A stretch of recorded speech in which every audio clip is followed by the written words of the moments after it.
87,000 men. That's what General George McClellan commanded on the morning of September 17, 1862. Robert E. Lee, the man he was about to fight, had less than half that. An army living on green corn and fence rails, men marching in bare feet, an army that, by every measure, should not have survived contact with McClellan's force. McClellan had something else too. 4 days earlier, 2 Union soldiers found Lee's actual battle plan, wrapped around 3 cigars, lying in an open field. Every troop movement, every weakness, handed to him by pure accident. He still didn't finish the fight. Historians have spent over a century and a half arguing why. The answer isn't in the terrain, or the weather, or the numbers. It's inside one man's mind. And once you see the pattern, you'll start recognizing it in people you know today. In the spring of 1861, George Brinton McClellan was 34 years old, and he had already lived several careers. West Point, near the top of his class. Distinguished service in the war with Mexico. Then, he'd walked away from the army entirely to become a railroad executive, pulling in $10,000 a year, an extraordinary sum for the era. By any conventional measure, he'd already succeeded. But success wasn't the feeling he chased. Restlessness was. He wanted to matter, on a scale a railroad company could never offer him. He'd left the army once before, in 1857, frustrated that peacetime promotions moved too slowly for a man who believed he was built for something larger. Everything about him, the engineering precision, the methodical planning, the need to have every variable accounted for before he moved, had made him exceptional at building things. An army, a railroad, a reputation. It had never once been tested at the one thing that can't be engineered in advance. The moment you commit to a fight, you can't fully control the outcome of. Then, 11 states seceded, and the Union needed generals. McClellan rose fast, almost unnaturally fast. Within months, he wasn't just commanding an army, he was building one from nothing, recruiting, drilling, equipping what would become the Army of the Potomac, the largest fighting force North America had ever assembled. Newspapers started calling him the young Napoleon. He didn't correct them, and in a private letter to his wife that summer, he let slip what the power was doing to him. He described Washington deferring to him, the president, the cabinet, the aging general-in-chief. All of it, he wrote, by some strange operation of magic. He mused, almost casually, that if he won even one small victory, he could make himself dictator of the country. Then he added, he wouldn't do it. He called this restraint, admirable self-denial. Read that again. He didn't say the thought never occurred to him. He said he'd considered it, believed he had the power to attempt it, and was proud of himself for choosing not to. That's not military confidence. That's a man already rehearsing what it would feel like to be irreplaceable before he'd fought a single major battle. And a man who believes he's irreplaceable has something enormous to protect. For months, that's exactly what he did. Protected it. Lincoln wanted movement. Congress wanted movement. Newspapers wanted a battle. McClellan drilled his men, inspected his men, fell in love with his men, and didn't send them to fight. Part of the excuse was intelligence. McClellan had hired the detective Allan Pinkerton to estimate the size of the Confederate army facing him, and somehow, every report that came back made the enemy larger, not slightly larger, sometimes double what Lee actually had in the field. Here's the psychological trap hiding inside that number. This was never really about Pinkerton being wrong. It's called confirmation bias, the tendency to accept information that supports what you already believe and wave away information that doesn't. McClellan didn't need accurate numbers. He needed permission, and an enemy twice his size was permission to wait, dressed up as caution. There's a deeper mechanism underneath that one, and it's the one that actually explains him. Psychologists call it loss aversion, the well-documented tendency for a loss to hurt roughly twice as much as an equivalent gain feels good. For most people, that just means losing $20 stings more than finding $20 delights. For a man whose entire identity was fused to being the undefeated savior of the Union, loss aversion meant something heavier. Losing a battle wouldn't just cost soldiers, it would cost the myth. And protecting the myth mattered to him more than winning the war ever could. This wasn't a single bad night's judgment either. By the summer of 1862, McClellan had already led a massive campaign up the Virginia Peninsula toward Richmond, close enough, at one point, that his men could hear the city's church bells. He had the larger army there too. When Lee counterattacked, during what became the 7 Days Battles, McClellan didn't hold his ground. He retreated to the James River, convinced, again, on Pinkerton's numbers, that he was outmatched. He wasn't. He'd talked himself out of Richmond, the same way he would eventually talk himself out of finishing Lee at Antietam. The pattern was already there, months before the war's bloodiest day arrived. You can see the same pattern in how he treated the one man with the authority to overrule him. By November of 1861, McClellan was privately calling President Lincoln nothing more than a well-meaning baboon. In another letter, the original guerrilla, not political disagreement, contempt. On the night of November 13th, Lincoln walked to McClellan's house to talk strategy, the way he often did, treating his own general as something close to an equal. He waited in the parlor, with 2 aides, for over an hour. When McClellan finally came home, he walked straight past the room where the President of the United States was sitting, and went upstairs to bed.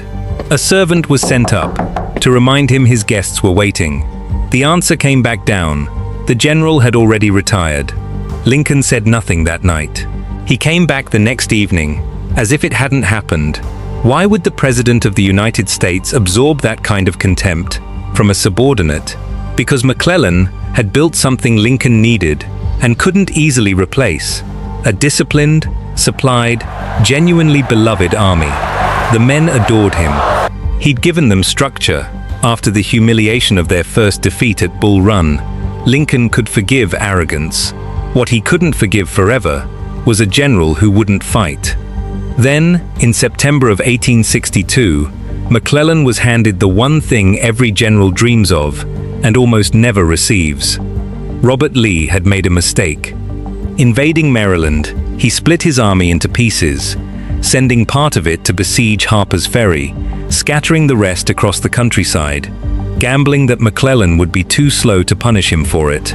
On September 13th, 2 Union soldiers, resting in a field outside Frederick, Maryland, found an envelope lying in the grass.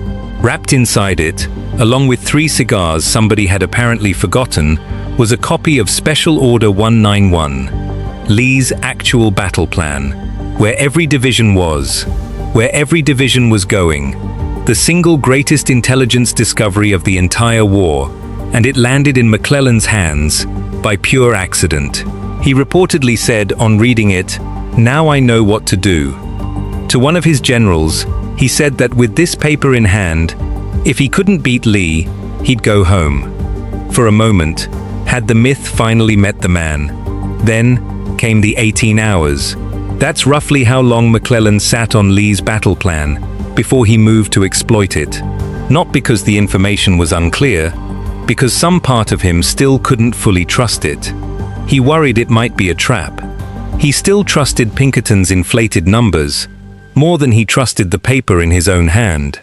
The single clearest gift the war ever handed a Union general, and his instinct was still to hesitate first and act second. Historians still debate exactly how much of the war those 18 hours cost. What isn't debated is what they gave Lee, just enough time to pull his scattered army back together before McClellan arrived. They met on September 17th at a creek near the town of Sharpsburg, Maryland, Antietam. It remains the bloodiest single day in American military history. Roughly 22,000 men, killed, wounded, or missing, between one sunrise and one sunset. Soldiers who survived it never stopped describing the same 3 places: a cornfield that changed hands 6 times before 9 in the morning, cut down to stubble by rifle fire; a sunken farm road, already being called Bloody Lane by nightfall, packed 3 deep with Confederate dead. A narrow stone bridge over Antietam Creek that cost hundreds of Union lives to take, spanning a creek shallow enough to wade. McClellan's men held the field. Lee's smaller, battered army, barely half the size of the force in front of it, stayed in position a full extra day, daring McClellan to finish what he'd started. He didn't take the dare. Lee slipped his army back across the Potomac, bruised but intact, to fight another 2.5 years. The battle still changed history. 5 days later, Lincoln used it as the victory he'd been waiting for, to issue the preliminary Emancipation Proclamation. But for McClellan personally, letting Lee walk away was the final piece of evidence Lincoln needed. If General McClellan does not want to use the army, Lincoln is said to have remarked, "I would like to borrow it for a while." Days after that November's midterm elections, Lincoln relieved him of command. For good. McClellan was handed a desk in Trenton, New Jersey, and told to wait for orders that never came. He didn't stay quiet for long. In 1864, George McClellan ran for President of the United States against Abraham Lincoln. Think about the shape of that. The general too cautious to gamble an army he already believed he was winning with, now asked an entire country to gamble its future on his judgment. The private letters calling himself a near dictator, the conviction that history owed him vindication, none of it had gone away. It had just changed uniforms. He lost, badly. Lincoln carried all but 3 states. Not every historian reads him the same way.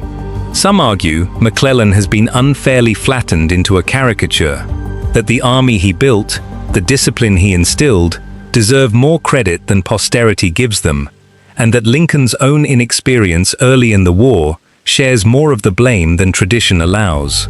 It's a real argument, made by serious people, and it's worth knowing it exists.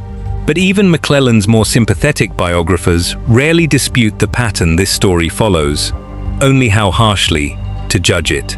Here's the detail that makes McClellan worth studying. More than a century and a half later, the flaw that cost him his command was never recklessness. It was the opposite.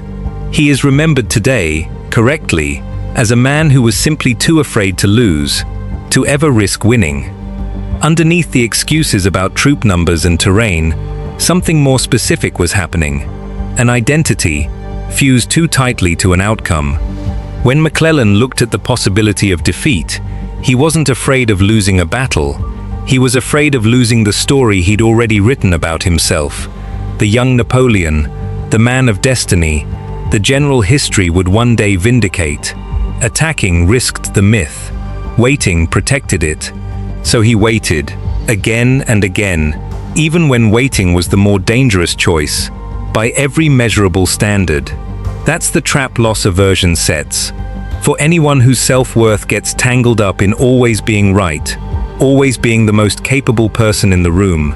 From the inside, it doesn't feel like fear. It feels like caution. It feels like professionalism.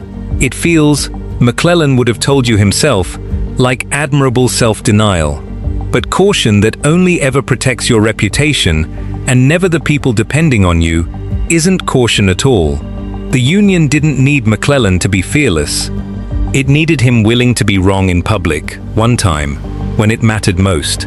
He built one of the finest armies the country had ever seen, and he couldn't bring himself to spend it, because spending it meant risking a version of himself he'd already fallen in love with. Somewhere right now, someone is protecting an idea of themselves so carefully that they've stopped taking the one risk that would actually prove it true.